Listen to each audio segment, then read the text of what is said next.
Hello everyone, hope you all are doing well. मेरा नाम doctor Zainab नायानी है। मैं गायनेकोलॉजिस्ट हूँ, पुणे इंडिया में प्रैक्टिस करती हूँ।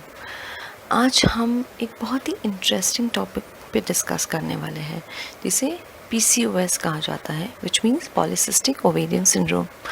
PCOS एक काफ़ी कॉमनली सुना हुआ टर्म है, बट आज हम जानते हैं जानने की कोशिश करके कि एग्जैक्टली हम कब ये टर्म यूज़ कर सकते, अब ये टर्म यूज़ करेंगे। इसके क्राइटेरियाज हैं। सबसे पहला क्राइटेरिया है कि पेशेंट हमारे पास जब आती है तब वही कंप्लेन करती है कि उसके पीरियड्स एराटिक है, 2 महीने 3 महीने से आ रहे हैं या बिल्कुल भी नहीं आ रहे हैं। हमें उन्हें विड्रॉल मेडिसिन देना पड़ता है विड्रॉल के लिए। या तो उनका कंप्लेन होता है कि उनको एक्सेसिव हेयर ग्रोथ हो रहा है, हेयर फॉल हो रहा है, एक्नीज आ रहा है, जो रीज़न है इसके पीछे वो है हाई लेवल ऑफ एंड्रोजन जो उनके बॉडी में है, जिसकी वजह से ये सारे सिम्टम्स वो प्रेजेंट करते हैं। इसे हम हाइपर एंड्रोजेनिज्म कहते हैं। थर्ड जो फाइंडिंग हम देखते हैं वो सोनोग्राफी पे होता है। जब हम उनकी सोनोग्राफी करते हैं तब हम देखते हैं कि उनकी ओवरीज एक साथ बहुत सारे एग्स प्रोड्यूस कर रही है। अगर इन तीनों में से, जैसे सोनोग्राफी फाइंडिंग है, पीरियड्स इरेगुलर होना है, ओलिगोमेनोरिया हो रहा है, अमेनोरिया हो रहा है, या हाइपर एंड्रोजेनिज्म के सिम्टम्स है, इन तीन में से अगर 2 चीज़ें पेशेंट के अंदर पाई जाती है तब हम ये टर्म यूज़ करते हैं PCOS। बहुत बार ऐसे हम देखते हैं कि जब हम सोनोग्राफी करवाते हैं तो पेशेंट के पीरियड्स रेगुलर है, उन्हें कोई कंप्लेन नहीं है, स्टिल उनका जो इम्प्रेशन है वहाँ पे PCOD लिखा होता है, पॉलीसिस्टिक ओवेरियन डिजीज़। जब मल्टीपल एग्स दिखते हैं ओवरीज में सोनोग्राफी के टाइम पे तब ये टर्म यूज़ किया जाता है, but that does not mean कि पेशेंट को पॉलीसिस्टिक ओवेरियन सिंड्रोम है। बट उसको कंफर्म करने के लिए हमें ब्लड टेस्ट और सोनोग्राफी करना पड़ता है। हम सोनोग्राफी करवाते हैं, USG पेल्विस हम एडवाइस करते हैं, साथ में हम ब्लड टेस्ट करवाते हैं जिसमें हम लिपिड प्रोफाइल करवाते हैं, थायराइड करवाते हैं, उनका नॉर्मल CBC काउंट होगा, उसके साथ में हम उनके शुगर्स करवाएंगे। इंसुलिन लेवल्स कराना बहुत ज़रूरी है इन पेशेंट में। हम उनके एंड्रोजन लेवल्स चेक करते हैं और उनका लिपिड प्रोफाइल होता है। ये सारे टेस्ट हम पेशेंट पर रन करते हैं। उसके बाद जो उनके रिजल्ट्स आते हैं उसके ऊपर से हम इस डायग्नोसिस पे पहुंच सकते हैं। एक बार हम डायग्नोसिस कर लेते हैं, उसके बाद हम पेशेंट को मैनेज कैसे करेंगे। सबसे कॉमन जो एडवाइस दी जाती है इन पेशेंट में वो है कि आपको आपका लाइफस्टाइल मॉडिफिकेशन करना है, विच मीन्स आपको आपका डाइट में ध्यान देना है, आपको रेगुलर एक्सरसाइज करना है। आप जिम जा सकते हैं, योगा कर सकते हैं, मेडिटेट कर सकते हैं, बट आपको फिज़िकली एक्टिव रहना है। आपने जो एक्सेसिव वेट गेन किया है वो आपको शेड करना होगा, क्योंकि जो आपका एक्सेसिव वेट गेन हुआ है, जो फैट है वो सबस्ट्रेट की तरह काम करता है फॉर द हार्मोन प्रोडक्शन, तो जिसकी वजह से आपका हार्मोनल लेवल बहुत हाई हो जाता है।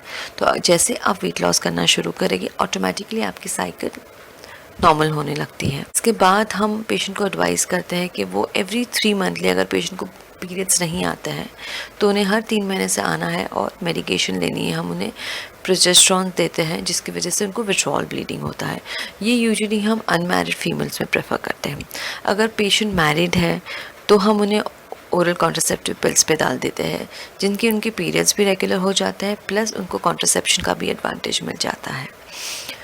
इसके साथ हम पेशेंट में बहुत बार मेटफॉर्मिन ऐड करते हैं। अगर हम देखते हैं कि पेशेंट का ब्लड लेवल्स जब हम चेक करवाते हैं, अगर उसमें इंसुलिन सेंसिटिविटी कम हो गई है, विच मीन्स उनका इंसुलिन रेजिस्टेंस है, तो उनमें हमें मेटफॉर्मिन ऐड करना पड़ता है। मेटफॉर्मिन इज़ इंसुलिन सेंसिटाइज़र, तो इस तरीके से वो उन्हें हेल्प करता है जिससे उनका वेट लॉस होता है और उसी की वजह से उनके पीरियड्स रेगुलर हो जाते हैं। उसके साथ हम और भी बहुत सारे मेडिकेशन ऐड करते हैं, जैसे मायोइनोसिटॉल है, विटामिन D है। ये सारी चीज़ें एग के फंक्शनिंग के लिए, ओवरीज के फंक्शनिंग के लिए काफ़ी यूज़फुल होती है। तो ये तो रहा मैनेजमेंट पार्ट। इसमें एक और चीज़ हमें जानना ज़रूरी है कि PCOS की वजह से आपको इनफर्टिलिटी हो सकती है। अगर आप कंसीव करने की कोशिश कर रहे हैं तो पॉलीसिस्टिक ओवेरियन सिंड्रोम में आपको डिफ़िकल्टी हो सकती है। क्यों ये डिफ़िकल्टी हो रही है? हम जब देखते हैं नॉर्मली अगर एक फ़ीमेल एवरी मंथ जब ब्लीड कर रही है, इसका मतलब ये है कि वो उस महीने में ओव्यूलेट कर रही है। ओवरी एक एग रप्चर करता है, जिसके बाद अगर कंसीव नहीं करती है वो, तो उसको मेंस्ट्रुअल ब्लीडिंग होता है। इसे हम लोग साइक्लिक ब्लीडिंग कहते हैं। सो वो साल में 1 ईयर में वो 12 टाइम्स ओव्यूलेट कर रही है, बिकॉज उसके पीरियड्स रेगुलर है। सो उसके चांसेस प्रेग्नेंट होने के 12 टाइम्स हैं in 1 year, compare to a polycystic ovarian patients जिसके पीरियड्स हर 2 से 3 महीने में आ रहे हैं।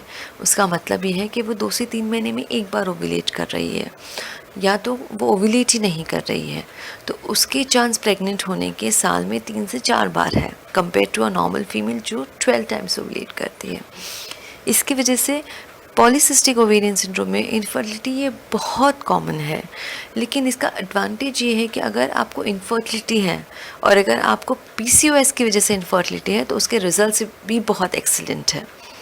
सो अगर आप मैरिड है, आप प्लान कर रहे हैं कंसीव करने का, and if you know that you have PCOS, then you should consult your doctor, और वो इस हिसाब से आपको मैनेज करेगी so that you can conceive faster.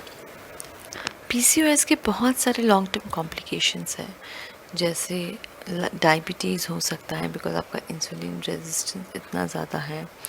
आपका लिपिड प्रोफाइल ऑल्टर्ड रहता है, जिसकी वजह से आपको हाइपरटेंशन हो सकता है, कार्डियक डिजीज़ हो सकता है। आपका ईस्ट्रोजन लेवल इतना ज़्यादा है जो डायरेक्टली आपके एंडोमेट्रियम पे इफ़ेक्ट कर रहा है, जिसकी वजह से आपको हाइपरप्लेसिया हो सकता है, जिसके बाद एंडोमेट्रियल कार्सिनोमा होने के चांसेस बढ़ जाते हैं। सो बिकॉज इतने सारे कॉम्प्लिकेशंस है, लॉन्ग टर्म कॉम्प्लिकेशंस हैं, इसलिए पीसीओएस को निगलेक्ट नहीं करना चाहिए। अगर आपको पता है कि आपको प्रॉब्लम है, then you should go and see a doctor. अपना ध्यान रखिए और अपनों का ध्यान रखिए। Stay safe.